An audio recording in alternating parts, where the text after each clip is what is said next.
আসসালামু আলাইকুম আমার কলিজার ভাই বোনেরা। ইদানিং প্রায় 15-20 দিন যাবত হাওড়ে আছি। আর হাওড়ে থাকা অনেক কষ্টের। এই যে দেখেন, আমরা তো বাজারে বৈশা বৈশা এই যে মাছ কিনা খাই, সেই মাছ কিনতে আমরা সহজ টাকা দিয়ে মাছ কিনে ফেলি, কিন্তু এই মাছগুলা যারা এই বিল থেকে ধরে নিয়ে আসেন ওনাদের অনেক কষ্ট হয়। এই যে দেখেন, এই উদলা ছোট্ট এই ঘরের মধ্যে ওনারা রাত্রি যাপন করেন।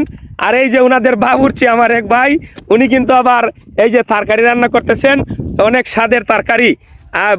বিলের যে ভালো মাছগুলা, সেই মাছগুলা দিয়ে ওনারা তরকারি রান্না করে থাকেন। আর এই যে এখানে দেখেন অনেক সুন্দর সুন্দর মাছ, বোয়াল মাছ, তারপরে এই যে কই মাছ, হয়ে গেল কই মাছ। এই যে কই মাছ, অনেকগুলা কই মাছ আইনা ওনারা রাখছে। এই মাছগুলা পরবর্তীতে বাজারজাত করা হবে। আসলেই হাওড়ে জীবনযাপন অনেক কষ্টের। আমাদের জেলে ভাইয়েরা অনেক কষ্ট করে আমাদের জন্য মাছ নিয়ে যান, তারপরে সেই মাছ কিনে আমরা খাই। সবাই ভালো থাকবেন, আল্লাহ হাফেজ।